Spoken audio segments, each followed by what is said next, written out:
Hello everyone, welcome to Sanmarga classes. LBA ಜೀವದ ಮೂಲ ಘಟಕ. ಪ್ರಶ್ನೆ 3. ಪ್ರಾಣಿಕೋಶದಲ್ಲಿ ಮಾತ್ರ ಕಂಡುಬರುವ ಕಣದಂಗಗಳು. ವಿದ್ಯಾರ್ಥಿಗಳೇ ಗಮನಿಸಿ ಎಲ್ಲಾ ಆಪ್ಷನ್ಗಳನ್ನು.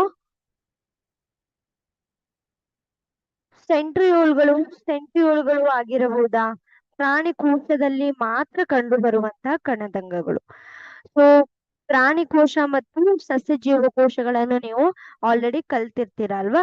ಸೊ ಪ್ರಾಣಿಕೋಶ ಮತ್ತು ಸಸ್ಯ ಜೀವಕೋಶಗಳ ವ್ಯತ್ಯಾಸಗಳನ್ನು ನೀವು ಗಮನಿಸಿದ್ರೆ ನೀವು ಇದನ್ನ ಈಸಿಯಾಗಿ ಸಾಲ್ವ್ ಮಾಡ್ಬೋದು. ಸೊ ಪ್ರಾಣಿಕೋಶದಲ್ಲಿ ಏನಿರುತ್ತೆ? ಪ್ರಾಣಿಕೋಶದಲ್ಲಿ ಸೆಲ್ ವಾಲ್ ಇರುವುದಿಲ್ಲ ಅಲ್ವಾ? ಮತ್ತೆ ಏನು ಮೆಂಬ್ರೇನ್ ಬೌಂಡ್ ಆರ್ಗೆನೆಲ್ಸ್ ಅಂತ ಕರೀತಾರೆ. ಅಂದ್ರೆ ಈ ಕೋಶ ಭಿತ್ತಿ ಇರುವ ಎಲ್ಲಾ ಆರ್ಗೆನೆಲ್ಸ್ ಗಳು ಕೂಡ ಇರುತ್ತದೆ.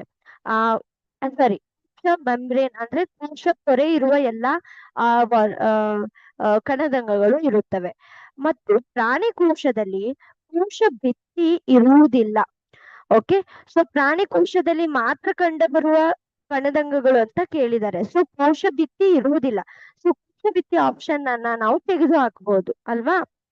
ಮತ್ತೆ ರೈಬೋಸೋಮ್ಗಳು ಇರುತ್ತವೆ. ಸೊ ಫಸ್ಟ್ನೇ ಕ್ವಶನ್ ನಾವು ಸಾಲ್ವ್ ಮಾಡ್ಬೇಕಾದ್ರೆ ನೋಡಿದೀವಿ, ರೈಬೋಸೋಮ್ಗಳಲ್ಲಿ ಏನಿರುವುದಿಲ್ಲ.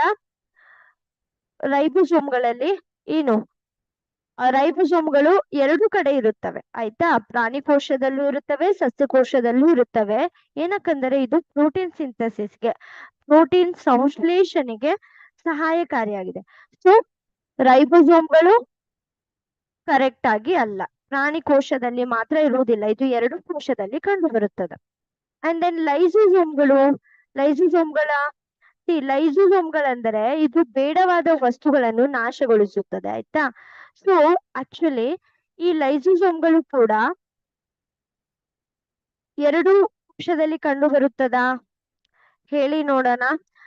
ಎಸ್, ಲೈಸೋಸೋಮ್ಗಳು ಕೂಡ ಎರಡು ಕೋಶದಲ್ಲಿ ಕಂಡು ಬರುವಂತ ವಸ್ತುಗಳಾಗಿವೆ. ಮಿಕ್ಕಿರುವುದು ಸೆಂಟ್ರಿಯೋಲ್ಗಳು. ಈ ಸೆಂಟ್ರಿಯೋಲ್ಗಳನ್ನ ಈ ಸೆಂಟ್ರಿಯೋಲ್ಗಳು